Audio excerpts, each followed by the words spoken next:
So this is the lesson 3 for short stories, and it's based off of The Sniper. The focus is mood and tone and types of characters. So this video is going to help you distinguish between the significant components between mood and tone.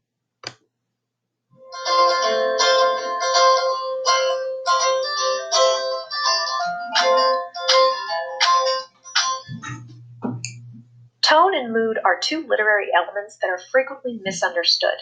Don't feel bad if you get these mixed up. The truth is, most people use these words interchangeably, even though they aren't the same thing, so it's easy to get confused.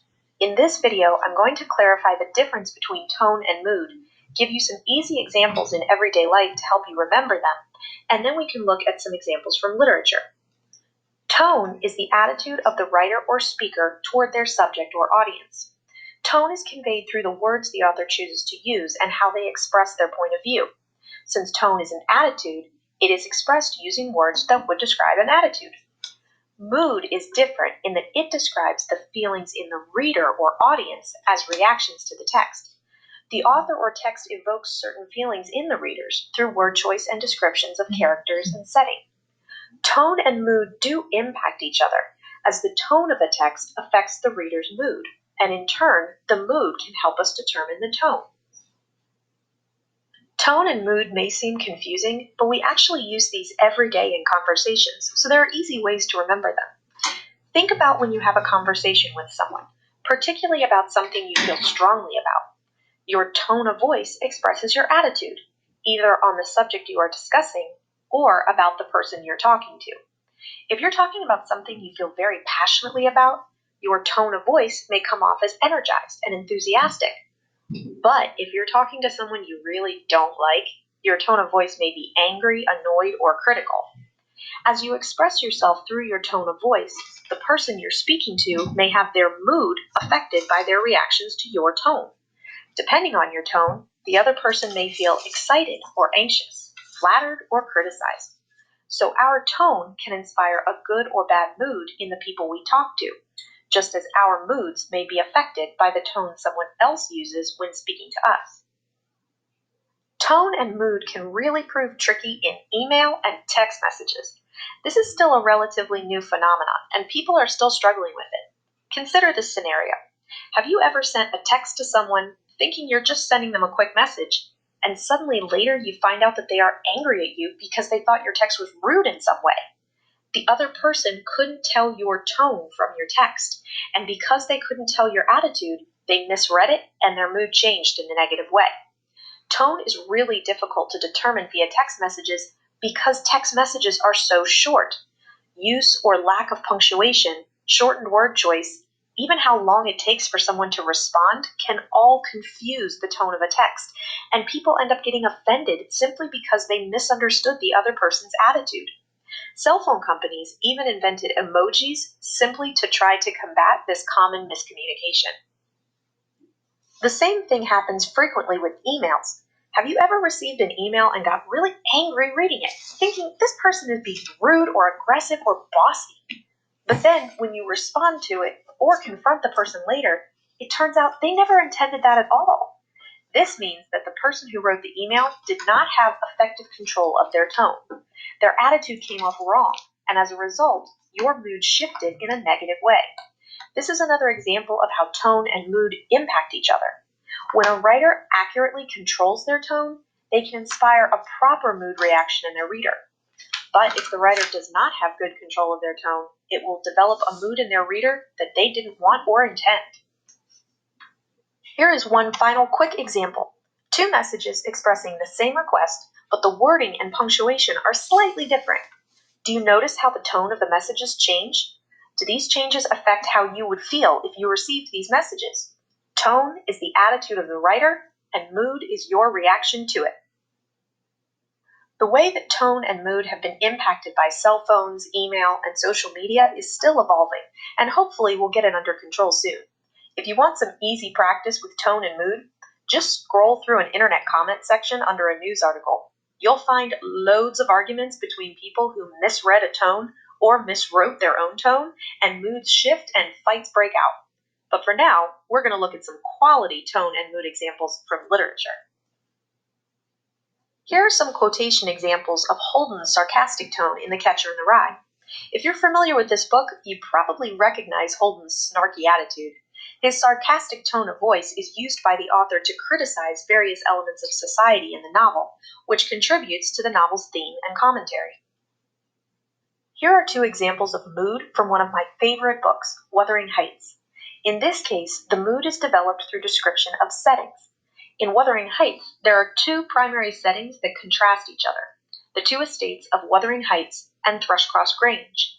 The Grange is described as chapel bells were still ringing, and the full, mellow flow of the beck in the valley came soothingly on the ear.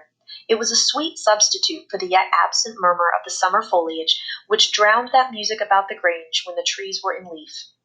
The imagery of the sounds of bells ringing and murmuring breezes and music coming from the house develops a cheerful, pleasant, peaceful mood for the reader.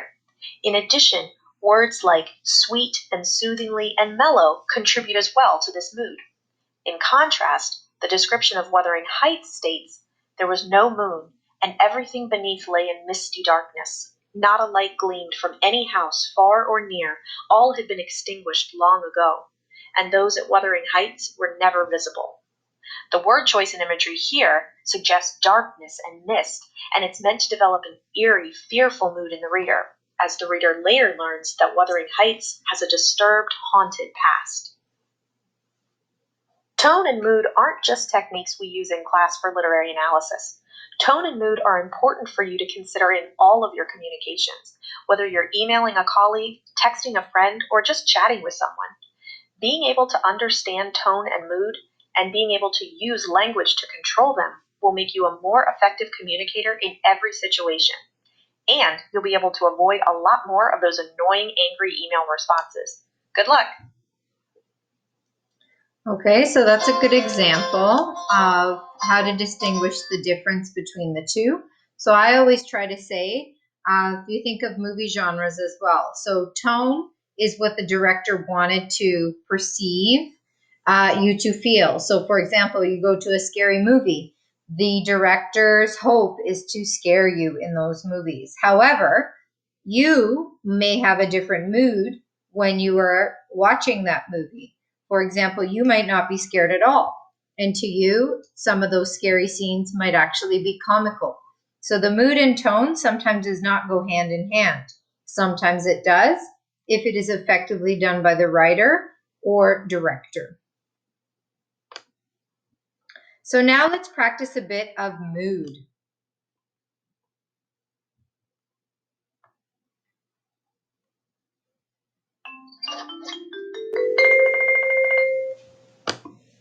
Mood is the feeling that you get from a work of literature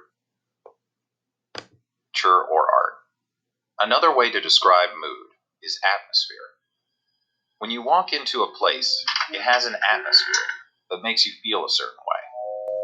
When you walk into a story, it too has an atmosphere that makes you feel a certain way. The mood of a story can be calm, annoyed, frantic, joyful, gloomy, romantic, hopeful, or tense. How might you describe the mood of this video right now? Sweet and playful, right? How about now?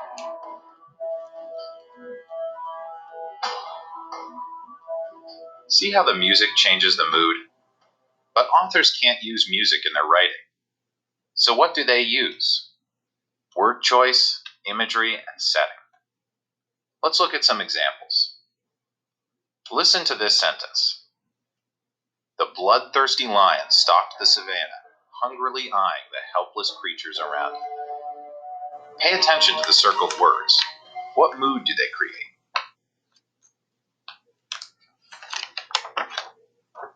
Now listen to this sentence. The majestic lion roamed the savannah, proudly gazing at the creatures around it. How has the mood changed? Which words helped create this mood? Good writers pull readers into the world of a story by using vivid language that appeals to the five senses. This imagery is crucial to establishing a mood. See if you can find the imagery in this sentence.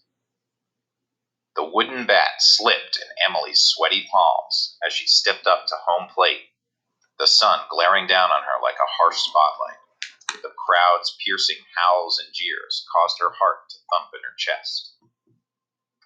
What mood did these images create?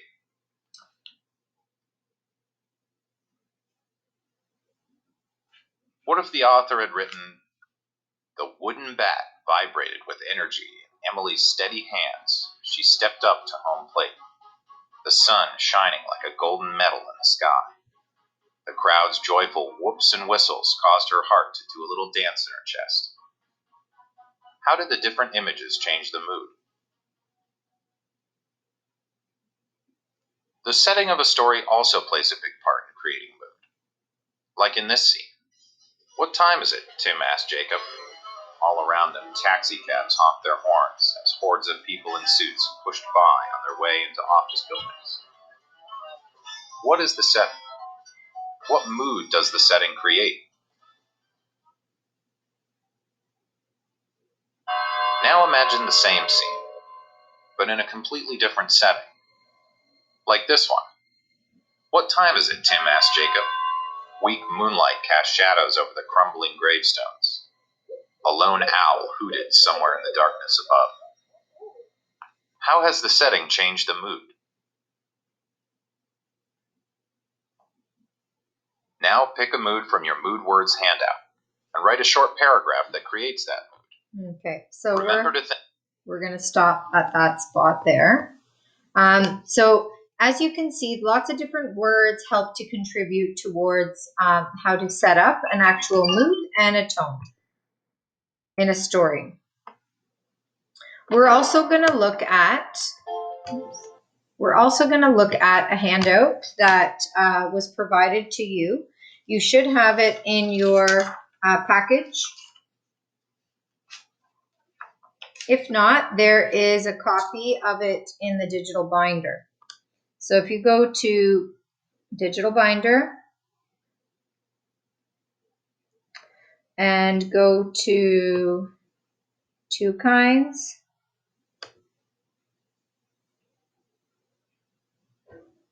go to the sniper.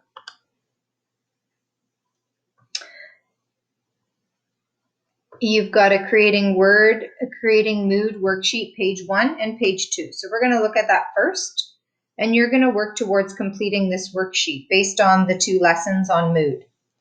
Okay, so it's reviewing what the terminology is based on mood. Here, you're going to read that paragraph and identify the type of mood present in that paragraph. You are then going to either circle the words in here in the paragraph and then transfer them underneath to show what details or words were used to create that mood. Same thing you're going to do for number 2 and for number 3. Okay, so that is page 1 of the worksheet found under the sniper. Then page 2 of the worksheet.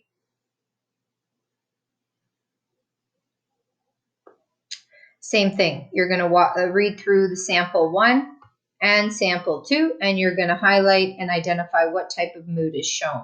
Okay, and you're going to complete those worksheets. And you can do it in a separate Google Doc if you want and just title it Mood Worksheet Page 1, and you can do the answers in there if you want to add it to your Google Doc that you have that's uploaded in the portfolio, or you can upload these as separate attachments. Just make sure you've labeled them correctly. Okay, now we're going to look at types of characters.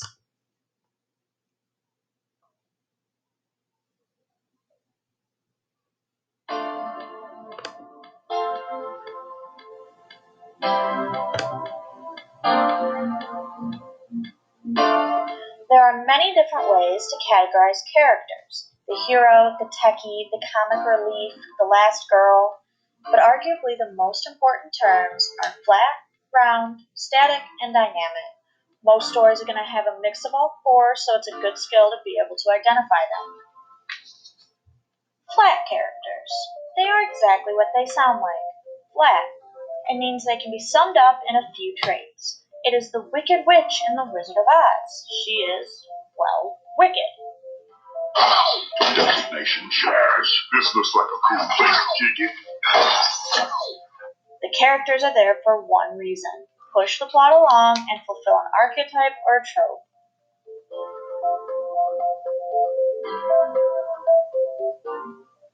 Although necessary, you cannot have an entire story of flat characters.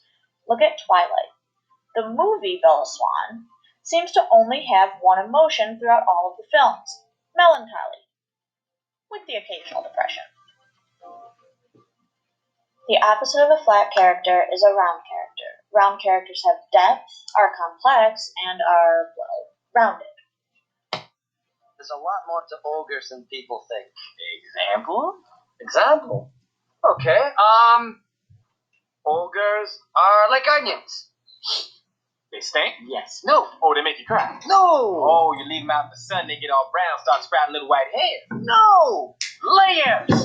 Onions have layers. Ogres have layers. Onions have layers. You get it. We both have layers. What Shrek is trying to say is that he is a round character. He isn't just a brute that hates society, he also loves and cares about things while he hates others. He behaves differently to different characters and in different situations. Overall round characters display different emotions and personalities, so they don't behave the same in every scene. They are more realistic because, let's be honest, we go through mood swings.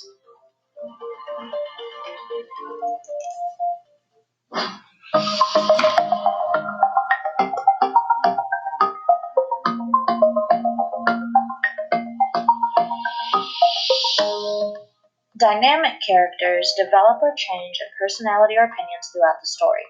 They learn a lesson or undergo some trauma that fundamentally changes who they are. Tony Stark. He goes from carefree party boy to an existential crisis after being kidnapped and ultimately decides to change his entire business model.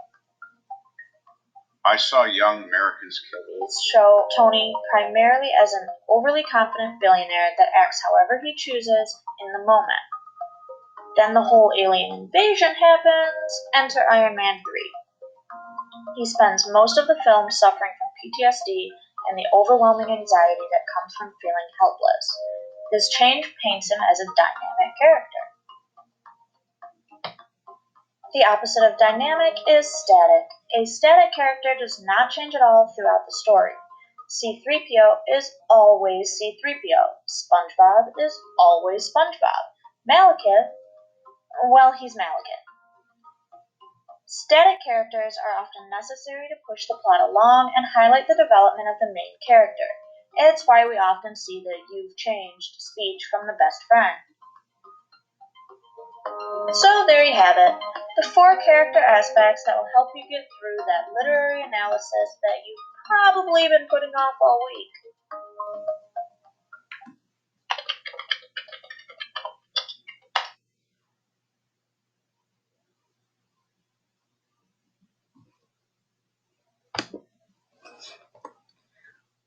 Okay, so that's provided us with a variety of descriptions of different characters. So for the sniper, we're going to read the questions first. So you are aware what you need to do. So you'll be doing definitions again, but this time you'll be using the definition from the story to construct a sentence using the word. So applying our knowledge to literary forms. The comprehension questions. Identify the type of tone set by the author. So what you think the author expected us to feel in the opening lines of the story. List the terms that help to enhance that tone. So this is exactly like what we did in that mood activity, a handout that you had. What is a civil war and how are the realities of civil war shown in this story? What type of character would you classify the sniper as? The extension question. Complete the handout titled Creating Mood.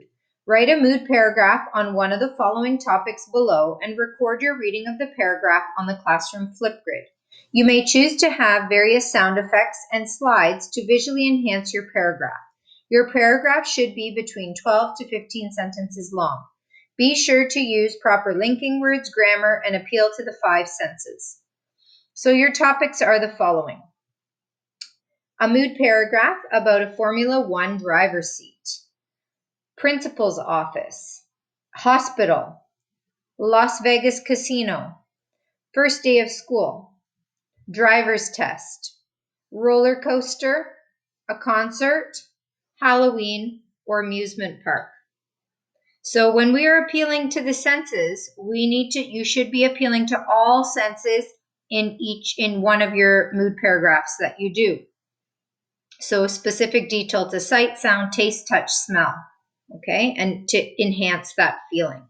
So you should think, what is the tone I would like to create for my mood paragraph?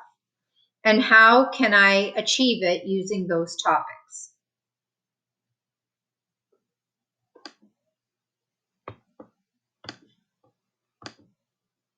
And that is our lesson for the sniper.